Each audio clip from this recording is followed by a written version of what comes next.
Funny. Get ready to breathe heavily, all my fellow and future outlaws, as this is Cards, Games vs. Humanity, and I am that NAK, aka Double G. Yes, we're back with that weekly recap of that show that has more confusing rulings than the amount of episodes that Bakura took to actually carry out his evil plan, Duel Monsters. So as usual, if you enjoyed, don't forget that sub and that bell, that like, hit up that Patreon if you want to see some more content. And leave a comment telling me if you wish you could summon a dimensional bubble that was filling the air with alcohol for you and your friends to enjoy. But what's this? We're starting the episode with Sub Plus just to get it out of the way? This is something I'm not used to. You know that I have the power to back up my threats. Yes, and in about 700 episodes, you'll see just how diabolical my plan really is. But until then, I'm just chilling. Bakura demands that Tristan hand over Mokuba to him so he can use it as his vessel. To which, of course, Tristan decides the best course of action is to throw a dead body.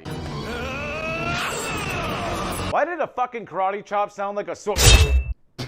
In a few hours, the sun will rise. 5 armed guards couldn't take out Bakura, so of course it makes sense for a teenager with moderate levels of fighting experience to take out a magical being with a single chop and proceed to Beyblade the ring into what looks like about 2 miles away, but then it falls about 100 feet into the forest. Back to the duel, Pegasus has created the ultimate living wildberry gusher, surrounding the entire dueling arena and keeping all of Yugi's friends locked out. And because he's a motherfucking action hero, Tristan appears out of nowhere holding both Mokuba and Bakura's body, as he explains to Joey and Taya that Bakura just wanted his new host body. Naturally, they ask 0 questions. Actually, that's just normal for them any other day while I sit here contemplating my entire life while I realize one thing.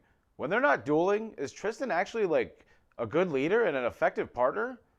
I don't know if I can handle that. Being inside the giant gusher has its problems though, as little Yugi cannot handle the thick particles of alcohol that now fill the air. A realm whose strength increases with every bottle of wine that Pegasus drinks. Big Yugi switches minds because he can survive in this realm better, aka hand me some of that delicious wine, bitch. Yugi just draws a card and then skips his turn because God forbid you're allowed to do anything when your opponent doesn't have a monster on the field, before Pegasus counters with his new monster, the Dark Eyes Illusionist. It's a monster I created just for this game. It's a fucking tournament match and this scrub is admitting to making and using homebrew cards. Like, let's just let that fly. The worst part of all is this card is not even that good. At best, it's like a 1-for-1 stall on the field. But just like Yugi, don't you dare ask what it does. You'll just have to find out next turn. Oops, what's that? On your standby phase, you took 2,000 direct damage? It looks like I win. It's now Yugi's turn and he summons the Cursed Dragon to retaliate, but who could have ever guessed that a monster with 0 attack would have some ability to, you know, keep itself alive and retaliate in some way? This is so hard. The string. It hurts! That is truly a line you never want to have to utter when you're stuck in a dimension with only Pegasus. What little Yugi didn't realize is that Pegasus snuck another 3 glasses of wine when they wasn't looking, causing the alcohol content of the dimension to go up dramatically, giving our hero the spins. A feeling of alcohol poisoning so strong that it begins to affect his friends right in the liver. Yeah, sharp jolt, right in my heart. I mean the heart, of course, yeah. That's what I meant. They're such close friends that they can feel each other's blood flow. Such a strong bond must have been forged when they put that smiley face on their hands. Such a magic marker in episode 1.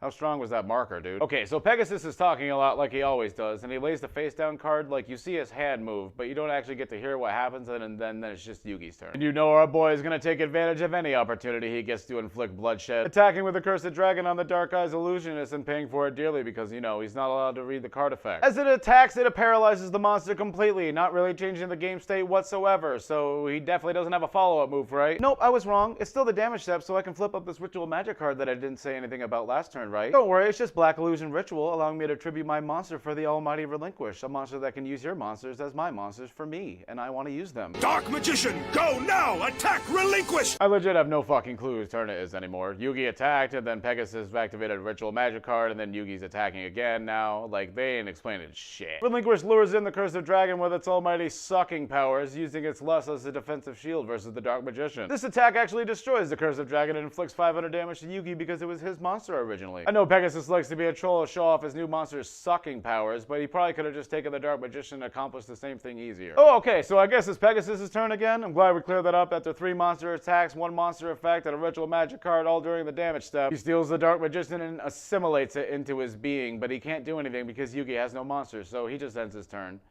How the hell did I not notice this as a kid? Big Yugi is very scared because he has nothing in his deck that can destroy it. His deck full of his grandpa's cards, the best cards in the world, yet it doesn't have a single fissure. Little Yugi demands that they switch minds right now, but what he didn't expect is Pegasus to whip out the hard liquor and start taking multiple shots before he did so, causing the alcohol content in the air to hit critical mass, allowing Yugi to only draw 1 precious card before setting Feral Imp in defense mode.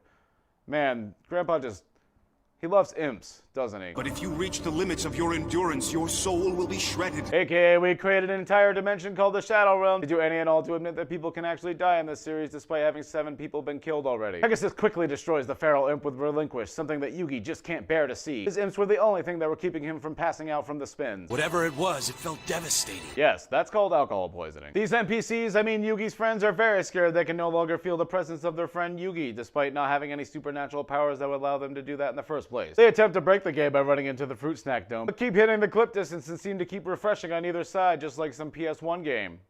If only they had an action replay, man. Back to the duel that's surprisingly taking up 90% of this episode. Yugi is super pissed that Pegasus tried to get his boyfriend Trunks, showing us signs of Season 0 and admitting there will be no mercy. Unfortunately for him, no mercy means summoning Winged Fortress, Guardian of the Wing, in defense mode and ending his turn, something that is easily destroyed by Pegasus on his next turn. The episode ends with Pegasus summoning Jigen Bakudan, a monster that will explode in 2 turns, destroying all the monsters on Pegasus' side of the field and inflicting direct damage to Yugi's life points. Jigen Bakudan is a self-destructing monster that's immune to attacks. First off, no it's not. Secondly, why didn't you just set this last turn? Thirdly, Yugi, get a fucking fissure, bro. Well, that's it for this episode. I want to thank you all for watching. If you enjoyed, don't forget that sub and that bell and that like, and leave a comment telling me if any of you have any idea what fucking turn these people are on in this duel. Seriously, the amount of turn skipping has reached the apex. Tune in next week where we get the conclusion of this epic match. Isn't it kind of a shame that we already saw it in episode 2 for no reason at all? Seriously, why did they show that clip so early? And of course, a shout out to all my patrons. I have a special secret that I want to share with all of you. Maybe next time. This is the man for Earth with all the girls, ladies and gentlemen. Be the character you know you're worth. See ya. Bakura demands that Tristan hand over Mokuba. Makura. I keep trying to say Makura. Who the fuck is Makura? What little Yugi didn't realize is that Pegasus snuck another 3 glasses of lime. I like limes. Relinquish lures the cursive dragon in with its almighty sucking powers, using holy fuck. Holy shit. A monster that will explode in 2 turns, destroying all the monsters on Pegasus' side of the field and inflicting direct damage to Yugi life points. Tune in next week where we get the conclusion of this.